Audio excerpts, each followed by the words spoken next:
Olá pessoal do canal Cítica, hoje vamos estar falando um pouco sobre a história e a historiografia. Bem, em primeiro ponto, acho interessante nós focarmos naquele princípio formador de todas as coisas, né? Que seria lá os mesopotâmicos, que criaram toda essa parte da ciência em si, relacionado a essa parte de relatos, essa parte de busca por tentar relatar algum acontecimento. E no caso, nós já tínhamos falado isso. Se vocês quiserem, vocês podem assistir um vídeo aqui, tá no meu canal, chamado de Literatura Acadiana.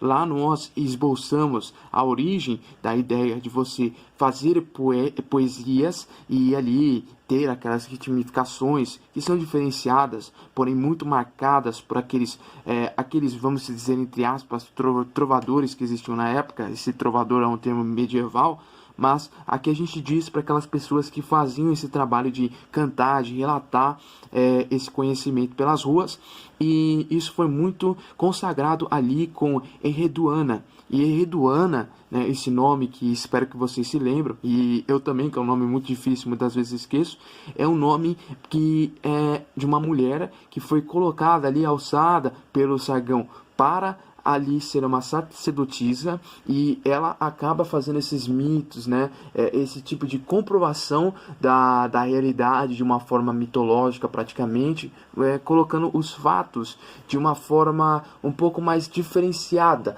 E essa ideia de passar esses relatos desse formato, não só com fatos verídicos, mas colocando alguns fatos ali de deuses, né, de mitologia no meio, isso acaba sendo influenciado ali, que acaba sendo o maior, né, ponto de influências de outras nações. E a gente pode ver isso até no Egito mesmo, quando Ramsés acaba perdendo, se não me engano, para os hetitas, ele declara lá que eles venceram a batalha. Porém, lá em registros históricos dizem que eles venceram, os hetitas venceram eles, e eles acabaram relatando como se tivesse vencido. Ou seja, uma coisa meio maluca, né? Mas é aí uma falsificação que houve neste período. Mas o que acontece para frente, meus amigos, é que o negócio começa a ficar diferente. Então, com o advento dos gregos, eles começam a ali ter alguma ideia diferenciada no como relatar a história. E com isso nasce os logógrafos, que seriam aquelas pessoas que vão fazer prosas agora. Então, nesse momento, Homero, Dionísio e também Hesíodo vão relatar de forma menos mitológica e também tentando passar um pouco mais sobre os fatos em si. Eles acabam saindo do papel, né? E acabam passando até para esse imaginário do real mesmo. Então não é simplesmente criado ali pela teoria da mente, com alguma mitologia, não. Eles simplesmente tentam passar um pouco mais da realidade. E com os adventos ali dos filósofos, de toda aquela ideia cultural que vai surgindo na Grécia Antiga, a historiografia nasce de fato com Heródoto, e ali acaba indo para Políbio, vai para Xenofontes e chega também em Tucídides, que vai ser o último e que vai relatar ali em sua historiografia a conquista dos gregos. Desculpe, vai ser o Políbio que vai passar isso. Então Políbio acaba colocando ali Roma e Grécia naquele confronto onde a Grécia perde e a Roma começa ali realmente aquela expansão grandiosa que ela vai tendo, e já tendo ali conquistado aquele princípio, aquele berço da civilização ocidental, colocado ali como uma coisa que seria espalhada, né, por toda a Roma, e seria de inclusive grande importância para esse pessoal. Ou seja, depois de um certo período de tempo, o Heródoto, ele acaba quebrando com o passado mítico e passa os estudos de uma forma realmente ligadas a relatos históricos, ouvindo fontes e tentando relatá-las da melhor forma precisa, não ouvindo aquelas histórias de dragões, de deuses e de monstros no mar. Ele acaba colocando e exprimindo ali fatos reais, e colocando também algumas coisas que Heródoto, Dionísio, Hesíodo no papel de forma diferenciada. Xenofontes, Tucídides e Políbio, a mesma coisa.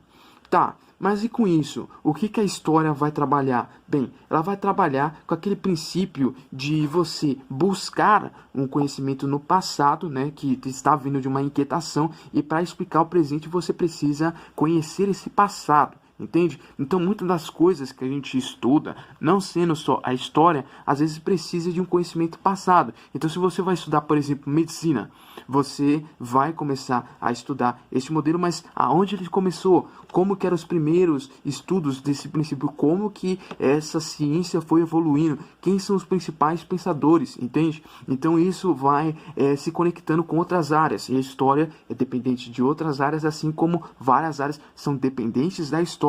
Então, por exemplo, eu faço comércio exterior. Muitas das vezes eu tenho que lembrar de alguma coisa ali do passado. E quando estou estudando alguma cultura, alguma língua, eu tenho que saber as origens dessa língua, essa forma cultural que vai ali abarcando toda essa relação. Como que o pessoal se comporta nos hábitos, como que são as relações comerciais desse povo, o que que eles gostam, o que que eu posso tentar ali atender. Então isso pode estar em todos os lugares, certo? Então ali, um fato, o historiador, ele vai pegar o que ele tem e vai colocar ali a fonte, né, essas fontes para comprovar ali algum relato, né, ouvir também outras fontes.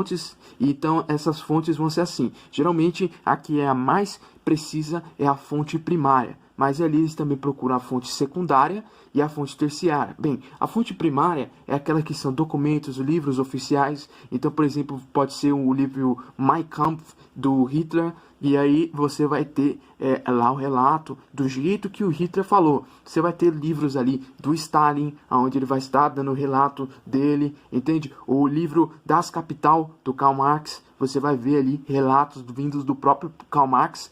Mas é essa doideira aí que você vai percebendo.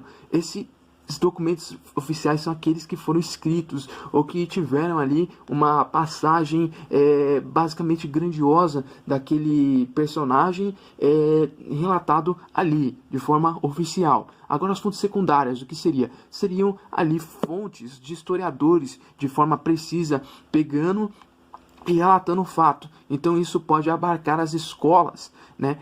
Essas escolas vão relatar esses fatos. Então a gente tem a historiografia antiga, a gente tem, que seria lá a historiografia grega, a gente tem a historiografia romana, a gente tem também a historiografia medieval, temos a escola metódica, temos a história dos análises, a idealista, a de Frankfurt, a positivista e tem até a conservadora. Então são vários pontos e cada um vai relatar de forma diferenciada todos esses relatos, de diferentes lugares ao mesmo tempo. Então essa é a loucura que a história vai dando ali. Essas seriam geralmente as fontes secundárias que a gente pode ter, e elas geralmente estão relatando ali coisas das fontes primárias.